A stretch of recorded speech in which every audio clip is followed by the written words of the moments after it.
For most people, they're kind of sleepwalking through life. They're letting life happen to them. They're never really in control.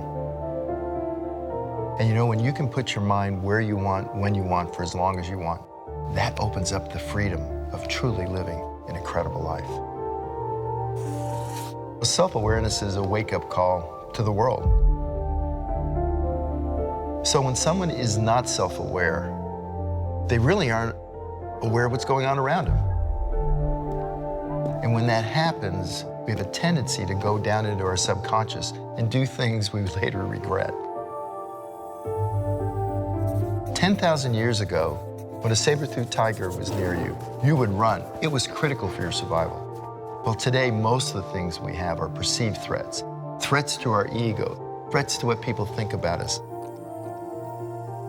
So we have a stimulus, someone in a meeting says something to you, and you think, whoa, they think I'm stupid, and you react to it, and all of a sudden, everything going on around you is gone, and you are so consumed with this thought and this feeling, it just enrages you, and you're likely to say something that really could be damaging to your career, to your family, to your relationships.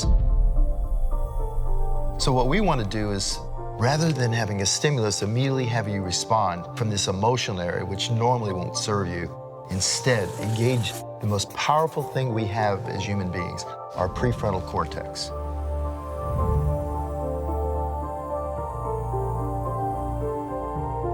You'll feel it.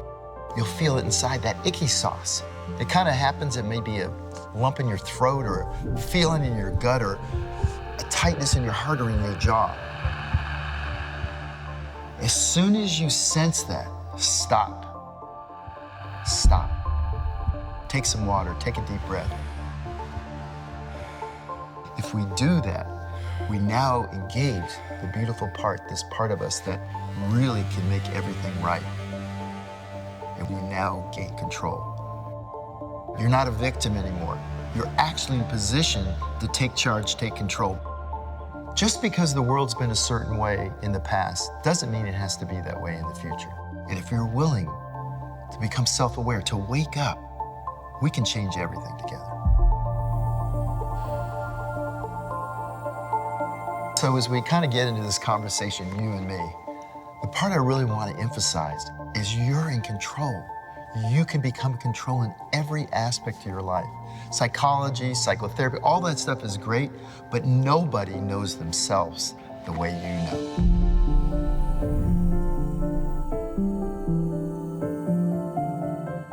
So I want to spend some time and talk about myself for a moment here, because the journey to self-awareness has been a long one.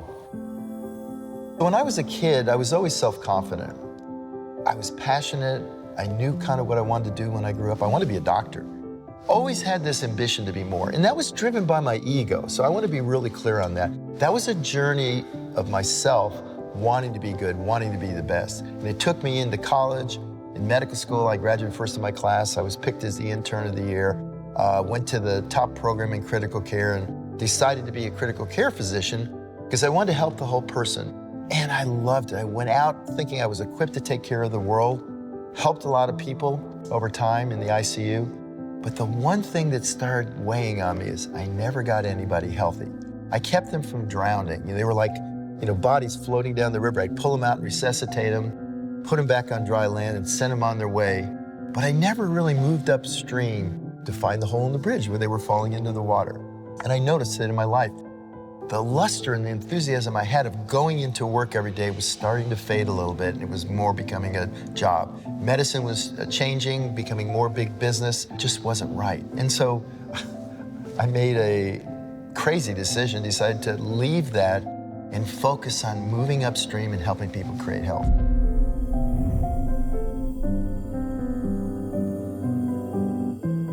My wife was a gem. We had 3-year-old and 3-month-old kids.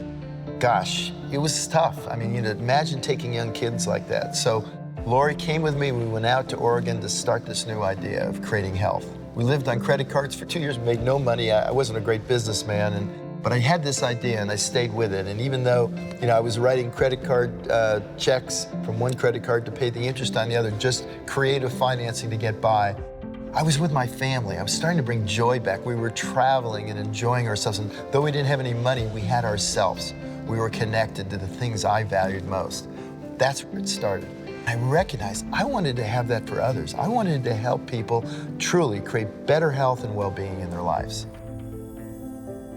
So why I'm telling you that is because I've taken a personal journey of development, of awareness, of self-management, self-growth, to give me the psychological flexibility, the emotional agility, the emotional literacy, to be able to, in any situation, look at the outcome I want for this mission and move it forward.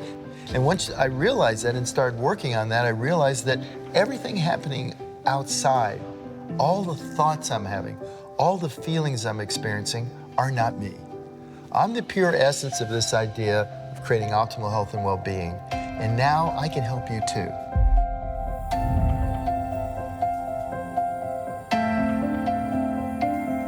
So what I'd love to do is use the metaphor of a river. You know, up at the top of a river, it's calm. But if you notice rivers going down through rocks, they create eddies and currents. And the rocks take this calmness that we'd love to have, and it churns it up. So that's your stuff. Your stuff is actually the rocks. When we're in that river and responding to it, we're trying to keep our head above water. We're just trying to get by. So the first thing we want to do is move back, sit on the bank of that river, and observe those rocks. And then what we're going to start doing is start taking those rocks out, concept by concept, one at a time. We're aware of it, and it no longer can have that effect on us.